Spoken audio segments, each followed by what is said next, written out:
If you're a master assassin forced to stop killing and live a fake, normal life for a whole year, what would you do? You would have to pretend to be weak and take a beating from actual weaklings. Pathetic. And when your friend gets kidnapped, you have to go out of your way to do something you've never done. Save her without killing anyone. Well, if that's you, you're in luck, because today I'm going to point out the mistakes made, what you should do, and how to beat the peaceful life in the Fable. So we have these teammates here who are going to go through boring everyday experiences like the rest of us, except they're assassins, and they're gonna have to figure out how to be assassins while going through the one thing their assassin training didn't prepare them for: normal everyday life. Fable here is your go-to genius assassin hiding a dark secret. Now he doesn't have emotions, none. After killing an entire gang without wasting a single bullet, he can now simply go back to watching his favorite comedian, the Jackal. Now Fable and his super attractive partner, who we're just gonna call Yoko here, they head back to their apartment and see what happens here. Their boss is waiting for them, and when they meet him, he tells Fable he's been doing so freaking good, but he's too good. He's too much of a badass at his job. They've killed way too many people in 1 year, so now, well, they gotta lay low. He tells them to go to a place called Osaka, where he has made arrangements with the Yakuza to hide them, but they have to keep a low profile. And his boss gives him one more rule, which literally is a handicap. He can't do the one thing he's really good at for 1 year. He can't kill anyone. Fable finds it a little weird because when was the last time a hired gun cared for the number of people he's killed? But since he respects the boss, he decides to go through with it. They get their fake IDs and now they're siblings, and Fable disposes of all of his guns. All of them. Well, all of them, except for his really special one, which he only dismantles and carries with him. I mean, come on, you can't blame a guy for wanting to be safe. But his boss is really having fun at his expense, because his fake birthday is April Fool's Day. They get into a car and drive for a while before they arrive at this gas station. As soon as they do, Fable tells Yoko that some random two dudes in the park are car burglars. He watches them fail to sniff out the money in his car, but then they notice him and decide to rob him instead. He plays along at first, but when they touch him, he pulls out some crazy Wing Chun moves and knocks them out in less than 6 seconds. Yoko returns and scolds him for already using his assassin skills. No, no, no, no, when their holiday life is meant to have started. She tells him that he's not a pro if he has to attack everyone that touches him, and points out that if he does, their vacation life would be over in less than a day. Okay, I get it. I get where Yoko-san is coming from, but if I were an assassin and you try to lay hands on me,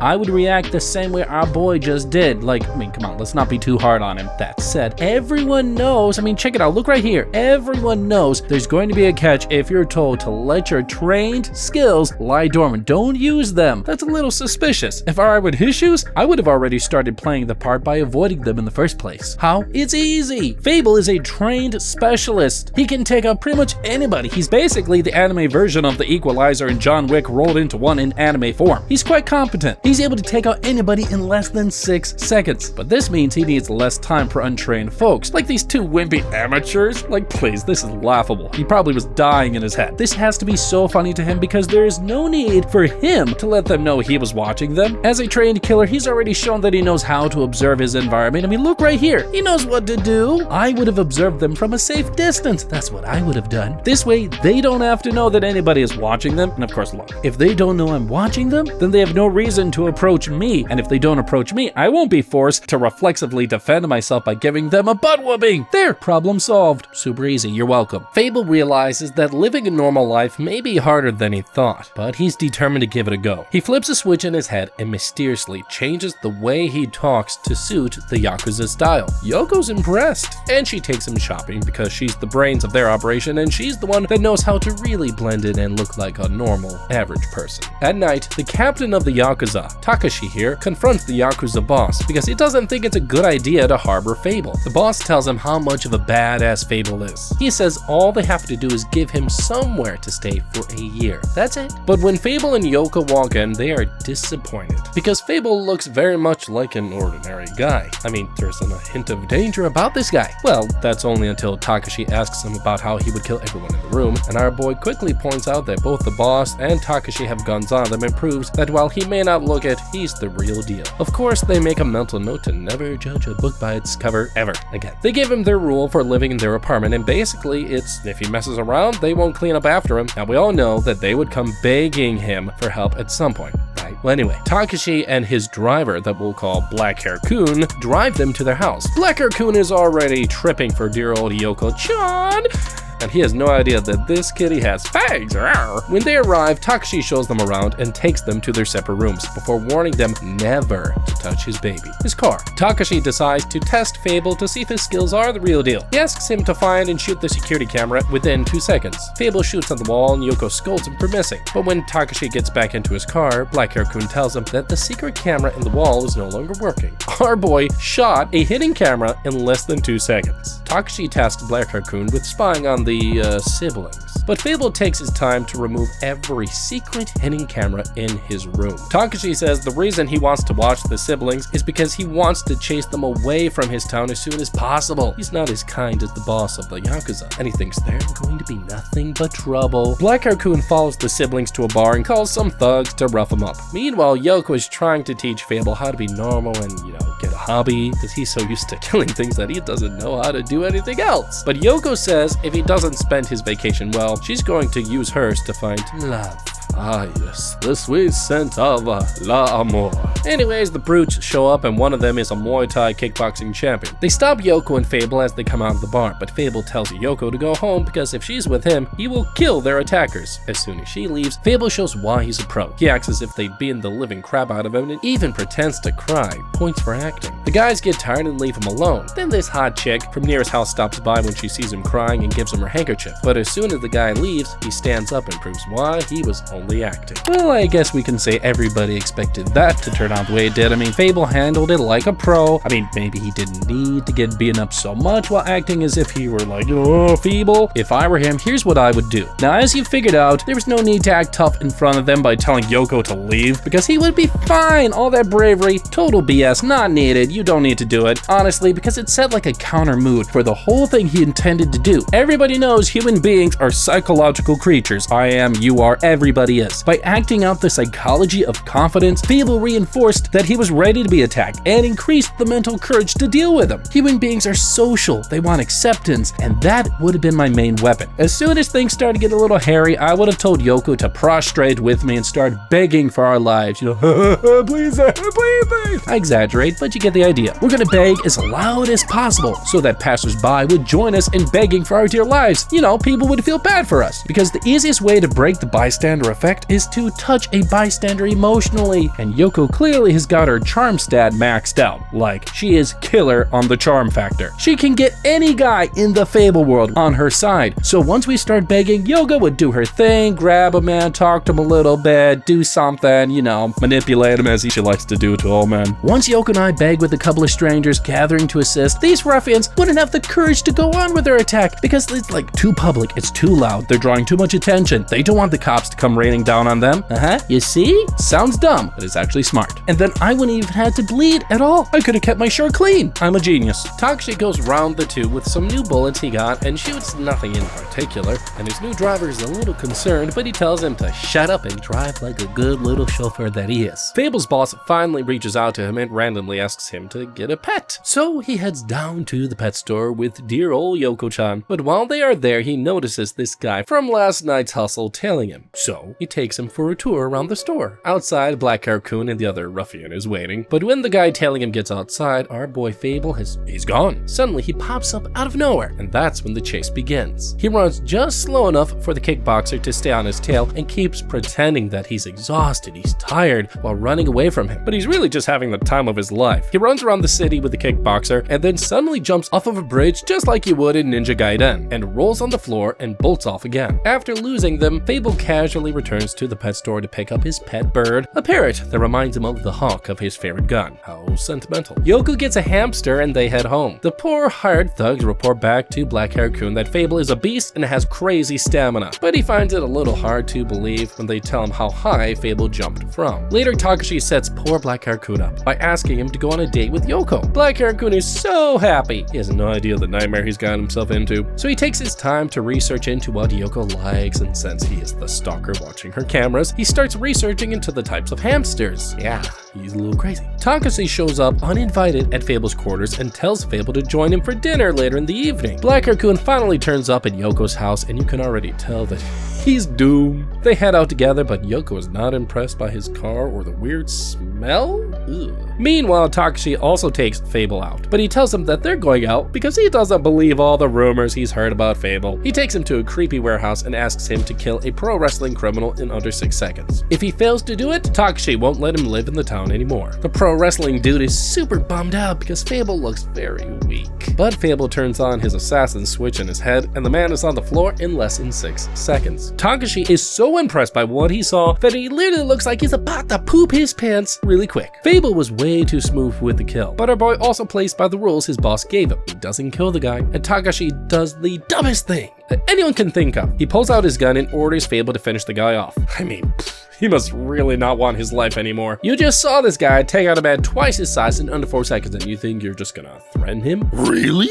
Anyway, he thinks Fable is a twisted serial killer who kills for fun and does funny stuff with corpses. Yikes. But Fable explains that he's only a pro killer. He has no emotional attachment to the art and only kills when he has a special instruction from his boss. Takashi orders his underlings to shoot Fable, but that doesn't go over very well because the poor dude has next to no experience using a gun. Takashi calls his bluff and walks up to him while still telling Fable to kill him, but our boy handles it like the pro that he is, and he explains that he'll never kill for fun, and he honestly hopes to live a quiet and peaceful life in the town for the next year. Things do get intense, but Fable doesn't back down from the gun pointed to his head, and eventually Takashi caves and kills the pro wrestling criminal himself. Well, this ended well. I mean, like, no one died, which is great. Like, it could have ended really badly if Takashi had decided to take the shot, and from where I'm standing, Fable didn't need to take that much of a risk. Like, it's too much. You didn't need to do it. I know you're confident, but not necessary. There really was no need to accept Takashi's offer. From the moment Fable got into town, Takashi has been on his case. It's really annoying. So there's like no need for him to accept it, to go through with it, because as soon as he asked, I would have turned him down and asked him to try another day. Besides, people have assaulted Fable in less than a week of his being in town. Nothing happens without the captain's orders, and since he's the one in charge of the Yakuza, sure, Fable knew Takashi was the reason he was attacked, but in these circumstances, it should have been super obvious. I mean, look right here. It is super fishy to Fable when the captain just offers to take him out on the same night that one of Takashi's underlings decided to go out with Yoko. Just saying. I mean, look, I get it. Fable is supposed to be some sort of unkillable hitman, but carelessness leads to death. Besides, everybody knows that if you work hard, all you get is more work for you to do. Sad to say, but it's usually true. So the minute Takashi asked him to show his skill, he should have been like,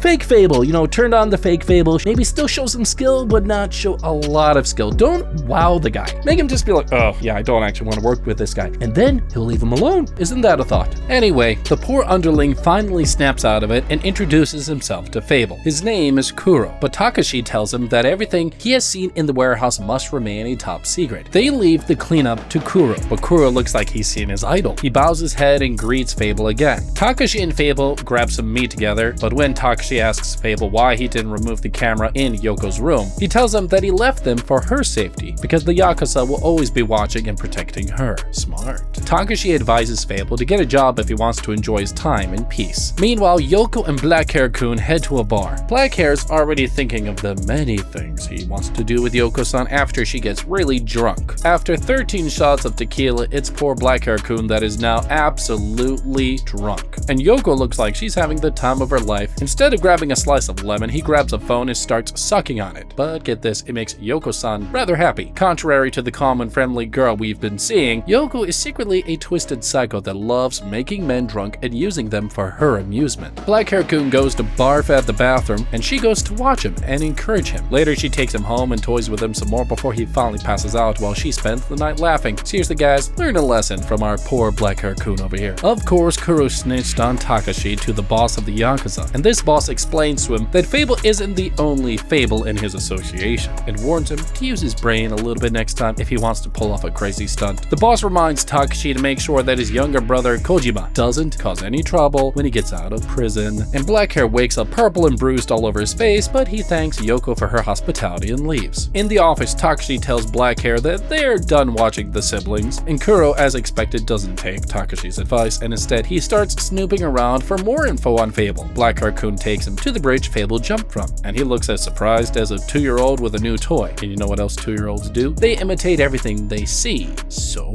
well, Kuro thinks it's a bright idea to jump off the bridge too, just to see if he's good as Fable, and he breaks his leg. Takashi picks Kuro from the hospital, and he's now in crutches, and he warns him to stay away from Fable's influence because he is not cut out to be a hitman. And Yoko helps Fable work on his CV so he can apply for jobs, but unfortunately everywhere Fable goes to apply, once the employees see that his birthday is the 1st of April, they burst out into laughter, and then they ask him if he has any interest in their company. And he says, no. Really? Well, why didn't you apply? Well, this whole job searchy thing has been a big disappointment to say the least, and I partly don't blame the employers that are turning him down. And look, and before you come for my neck, it's not because he was born on April Fool's Day. Fable knows next to nothing about an actual job in an everyday workplace. He's been living in the mountains since he was a kid and has never applied to an actual job aside from, well, being an assassin. So in these circumstances, the first thing I would do in his shoes is to not get ready my CV by myself. No, there's a reason there's people trained in the art of cover letter making. Fable has about 50 million in cash. So I mean, it shouldn't be that hard to find somebody on the black market who will go, yeah, let's give this a shot, and just create the CV that looks good, that will fit his skill set to a degree, you know, like do construction. But let's say he doesn't want to even get a professional. All you gotta do is type in the Google, and he could have found an actual CV template, and this is why he is also failing at his interviews. Like, in addition to not having a standard cover letter, Fable knows next to nothing about office politics and niceties and how to interact with people in a normal way. Like, you gotta massage the ego of the person you're trying to get a job from a little bit. Don't just be like all over them, because that's just, you're eager, you sound desperate, and no one wants to hire that. You gotta just be pleasant, be nice, be personable, learn how to manipulate people. I didn't say that. Learn how to convince people. That's a better way to say it. He should have been prepared for any scenario. At a bare minimum, he should have watched some YouTube videos, figured out what other people do. You know the hot chick that offered Fable a handkerchief when he was crying and sobbing his brains out? Yeah, she shows up again and offers to direct him to where he can land a job. Her name is Misaki, and she takes him to her workplace. Her boss is a real slave driver because he plans to work Fable to the bones for less than minimum wage, and that's why he's shocked when Fable simply accepts the job. Despite Takashi's warning, Kuro still dreams of becoming a hitman, and he swears to Black Hair-kun that he will leave his mark on the world. And Fable calls Takashi and tells him that he's gotten a job at Misaki's company, but Takashi is disappointed because he told Fable to stay away from her. The next day, Takashi heads down to the prisons and picks up his brother Kojima, and one look at the guy, you can tell he's trouble. And Fable goes on his delivery for the morning, but runs into Takashi and his kid brother for a split second. But when he gets back to the office, they are shocked that he spent half the time a normal person would use to deliver, and he wasn't even sweating. Then it gets even more shocking that he had some coffee at the delivery place, meaning our boy spent less than half the amount of time and still had time to eat and talk before leaving. They were so impressed, they decided to throw an official welcoming party for Fable. Kojima asks Takashi for a car and a gun, but Takashi warns him that guns are not useful anymore and tells him to forget all about what happened to him while he was in prison. While at their welcome party, Fable notices that this creepy, nerdy-looking dude from their office is trying to catch a glance at Misaki's goods from under the table with some sort of advanced espionage type of stuff, but Fable isn't having any of it, and he takes a bone from his chicken nugget and uses it to shoot down Mr. Nerd's under-the-table camera away from Misaki's skirt. Fable shares some of his childhood stories with the group.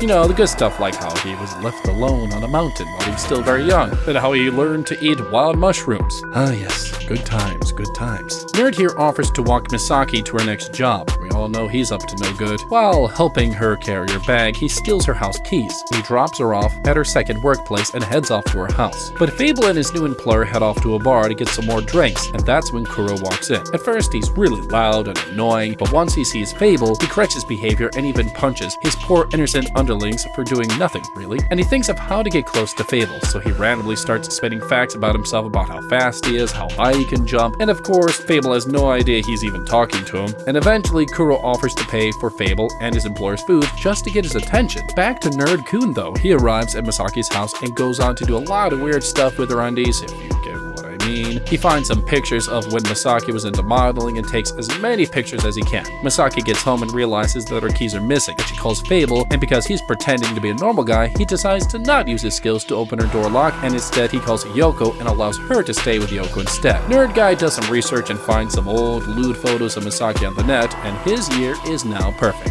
Black Hair-kun goes to visit Takashi, but meets Kojima instead. After a few awkward exchanges, Black Hair-kun notices that Takashi has been in the bathroom for a long time, and they rush in to check on him and find him on the floor unconscious. The doctors say he may have had a heart attack, but black-haired Kun informs Kojima that Takeshi has not been resting properly since Fable and his sister arrived. Kojima reports his brother's situation to the mafia boss, but the boss knows that with Takeshi out of the picture, Kojima is going to cause trouble. And so what does little bro do? He heads down to Fable's house and tries to scare Fable into paying rent for the house he was given. Of course, Fable is now a pro-ordinary guy, so he plays along and agrees with Kojima's demands. Back at work, Misaki finds her keys under a chair, but Fable advises her to change the locks. Kojima heads out and buys a gun from his old supplier, and Yoko continues living the dream of every middle-aged man. Sort of, just kidding. She drinks beer and sleeps till the evening. She then calls Black-haired Kun to find out if he's free to hang out, but he's got work to do, because he's now working for Kojima. As expected, Kojima goes after a former Yakuza member that was owing him money. When the guy tells him where all his valuables are, he kills him and asks Black-haired Kun to dispose of the body. Kuro stops at Fable's house and lets himself in, and asks Fable to adopt him as a teacher. Fable explains the rules of the underground world to him, and basically gives him super cool, badass, ancient grandmaster-like advice. Yoko heads down to the bar alone, because Black-haired Kun is busy with Kojima,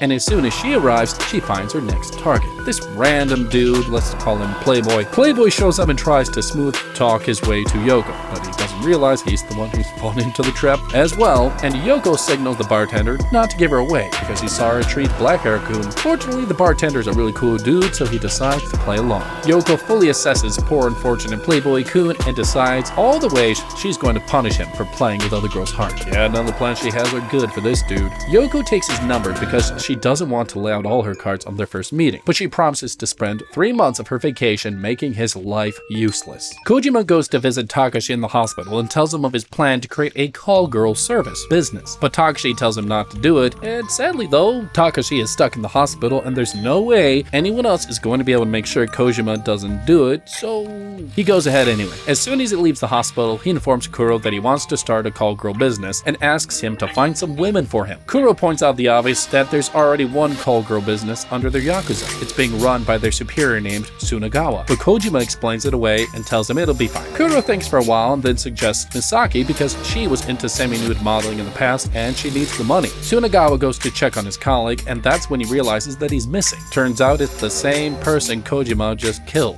Kojima plays innocent Misaki a visit and asks her to work as his call girl. Of course she refuses, but he tells her that she will agree eventually and warns her that he's not giving her a proposal. He's threatening her, and he tells her to call him or he will show up at her workplaces, and walks away not feeling bothered in the least. Tsunagawa reports the issue to the boss. The boss tells him to not take any action until he has solid proof that Kojima is behind it. Meanwhile, Misaki doesn't sleep at all, thinking about what Kojima says. With Fable's help, she publishes some new designs for a customer, so their employer raises Fable's salary. Misaki offers to take him to lunch on her treat, and her employer pressures him to let her. Misaki and Fable enjoy their lunch together, and he tells her about his childhood and surviving in the wild, and she finds it all funny because the first time she met him, he was crying like a little baby. Fable notices something off about Misaki and tells her that he is available to help if she needs any, but she brushes him off with style and finesse. Tsunagawa and his underling burst into Black-haired Kun's room, where he just finished having a really great time. He informs Black-haired Kun that he knows what Kojima did, but Black-hair plays it like a pro and denies everything. So Tsunagawa tells him that he would like to meet with Kojima and asks him to organize a meeting. But when he leaves the room, Tsunagawa tells his underling that they would have to kill Kojima, but he says the job would be handled by a professional killer. Fable gets a text from Takashi and goes to visit him at the hospital,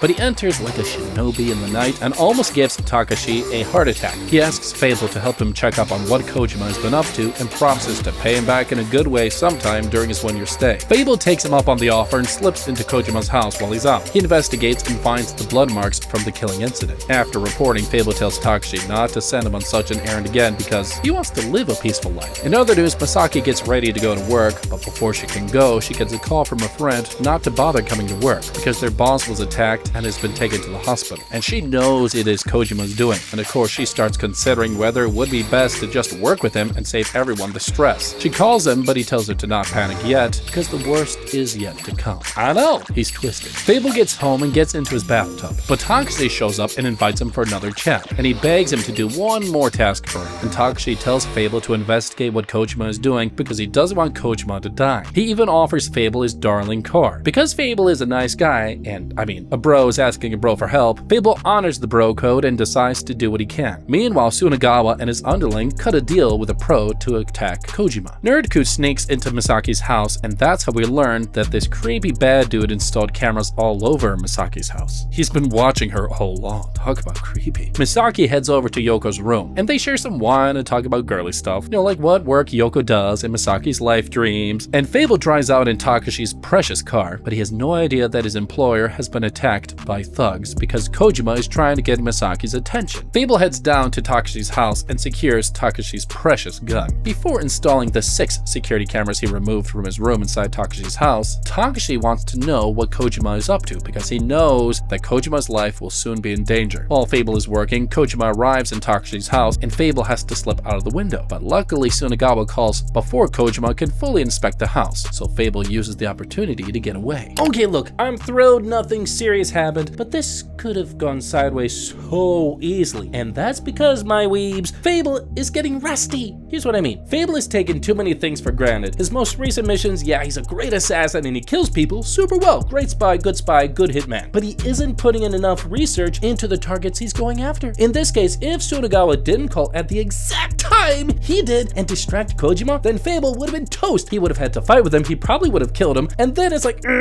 shoot, he kind of broke the whole promise that he made with his boss. Seriously, I get it. Kojima is such an annoying little prick that the only way to have won would have been to kill him, but that makes his entire mission pointless. So if I were in Fable's shoes, I would start by investigating the times that Kojima normally gets back at home. And after that, I would also look at how deeply he sleeps, whether it's possible to drug him, or maybe have Yoko distract him so he doesn't come back home for a while I'm working. There's no reason for it to get that close when I do my job efficiently. And look, I think the problem here is that he's trying too hard to please Takashi. Yeah, sure, we don't want any trouble coming our ways, not at the expense of our lives. Maybe turn him down, because as we all know, I'm not obligated to take the job. If I don't take it at all, then this whole scenario doesn't happen. Look at that, just say no. The power of no. Isn't that a concept? Narrated watches Misaki and hears her having a conversation with Kojima, but he's way too selfish and is focused on his own pleasure, and he doesn't do anything to help her. Kojima tells Sunagawa that Misaki is working for him, and he can make her work as a hostess for Sunagawa too. Back at the office, Narrated informs Fable and Misaki of their boss's condition. Misaki feels responsible and excuses herself.